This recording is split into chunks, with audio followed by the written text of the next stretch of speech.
নমস্কার, নিউজ ভ্যানগার্ডের পর্দায় আপনাদের প্রত্যেককে স্বাগত। এই মুহূর্তের গুরুত্বপূর্ণ সংবাদ নিয়ে আপনাদের সঙ্গে আমি রয়েছি শতাব্দী। নজর রাখছি শুরুতে অসমের দিকে। অসমের কয়লা খনিতে আটকে পড়েছেন প্রায় 15 জন শ্রমিক, যে খবর আমরা পেয়েছিলাম গতকালকে, এবং সেই জায়গায় দাঁড়িয়ে এবার উদ্ধার কাজে নামানো হচ্ছে এবং অসমের কয়লা খনিতে আটক রয়েছে এই মুহূর্তে অনেকজন শ্রমিক, সে খবরই পাওয়া যাচ্ছে। এবং মহারাষ্ট্র থেকে আনা হয়েছে উচ্চ ক্ষমতা সম্পন্ন জলের পাম্প। উদ্ধার কাজে নিয়োজিত ভারতীয় সেনা, নৌসেনা এবং আসাম রাইফেলস। বিস্তারিত যাবো, আমাদের সঙ্গে রয়েছে প্রতিনিধি সম্রাট চৌধুরী। সম্রাট, কি জানতে পারছো?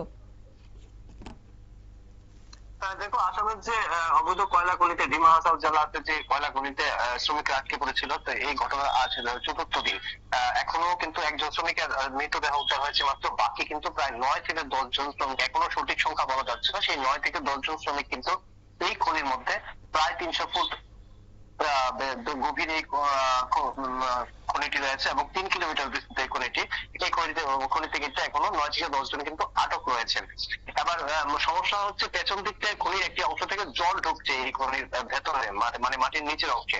সেই জল এখন মূল সমস্যা হয়ে দাঁড়িয়েছে। এই যতক্ষণ এই জল আটকানো যাচ্ছে বা এই জল বের করে আনা হচ্ছে, ততক্ষণ পর্যন্ত কিন্তু ঝুঁকি থেকেই যাচ্ছে। এবার এই কাজে ব্যবহার করা হয়েছে ভারতীয় সেনা, নৌসেনা এবং কোল ইন্ডিয়া এবং ওএনজিসিকে উদ্ধার কাজে লাগানো হয়েছে।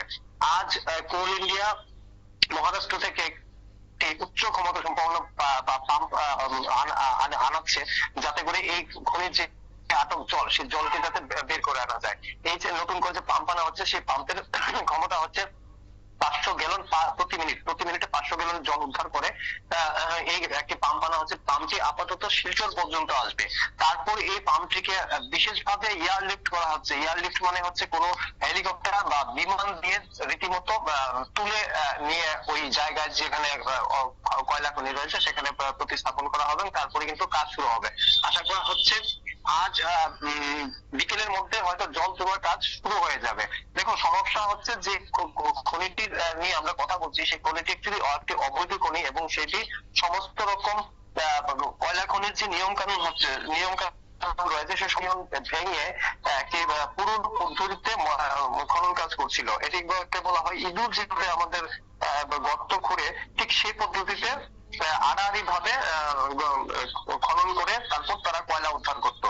যেটি ন্যাশনাল গ্রিড ট্রাইব্যুনালের যে রায় রয়েছে, সেই রায় অনুযায়ী একেবারেই অবৈধ। তাছাড়া এই ধরনের খনন কাজ প্রচন্ড ঝুঁকিপূর্ণ। একসময় এই ধরনের খনন কাজ হতো, কিন্তু বিজ্ঞানের উন্নতির সঙ্গে সঙ্গে কিন্তু এই ধরনের খনন কাজ বন্ধ করে দেওয়া হয়েছে। কারণ এই ধরনের খনন কাজে প্রচন্ড জীবন ঝুঁকি থাকে, শ্রমিকদের জীবন ঝুঁকি মারাত্মক বেশি থাকে। যে ঝুঁকিতে পড়তে হলো এই ডিমা হাসাও জেলার যে কাণ্ড হয়েছে কয়লা খনিতে, সেই একই কারণে কিন্তু এই শ্রমিকরা এই বিপদে পড়লেন এবং বর্তমানে এখানে প্রায় 9 থেকে 10 জন শ্রমিক আটক রয়েছে। বিকেলের মধ্যে হয়তো উদ্ধার কাজে আরো গতি বাড়বে, কারণ জল সরিয়ে দেওয়ার পরে একমাত্র নৌসেনার যে ডুবুরিরা রয়েছেন তারা নিচে যাবেন। অন্যান্য যে কাজগুলি রয়েছে সেগুলি শুরু হবে। তবে যতক্ষণ না এই নতুন করে এই পাম্প পৌঁছাচ্ছে, ততক্ষণ কিন্তু উদ্ধার কাজে তেমন কোনো অগ্রগতি লক্ষ্য করা যাবে না। আশা করা হচ্ছে আজ বিকেলে হয়তো উদ্ধার কাজে আরো কিছু গতি আসবে। শতাব্দী। সম্রাট, যে সেক্ষেত্রে আরো একটা বিষয় জানতে চাইবো, এই যে শ্রমিকের মৃতদেহ উদ্ধার করা হয়েছে, তার বাড়ি কি অসমে নাকি অন্য রাজ্যে, এবং সেই জায়গায় যারা আটকে রয়েছেন তাদের তালিকা কি এই মুহূর্তে অসম প্রশাসনের পক্ষ থেকে কি প্রকাশ করা হয়েছে? দেখো, যারা আটক হয়েছে তাদের কোনো তালিকা এখনো প্রকাশিত হয়নি। সংখ্যাও সঠিকভাবে প্রশাসনের পক্ষে দেওয়া সম্ভব হচ্ছে না, কারণ এখনো ঠিক মূলত 15 জন শ্রমিক আটকে পড়েছিল, যার মধ্যে একজন যে শ্রমিকের দেহ উদ্ধার হয়েছে সে ভারতীয় নাগরিক নন, তিনি নেপালের বাসিন্দা। তিনি নেপাল থেকে এই কাজে এখানে এসে কাজ করতেন। 50 একজন প্রৌঢ়। আর অন্যান্য যে শ্রমিকরা রয়েছে তাদেরও পরিচয় কিন্তু এখনো আধিকারিক ভাবে কিন্তু সংবাদ মাধ্যমকে জানানো হয়নি।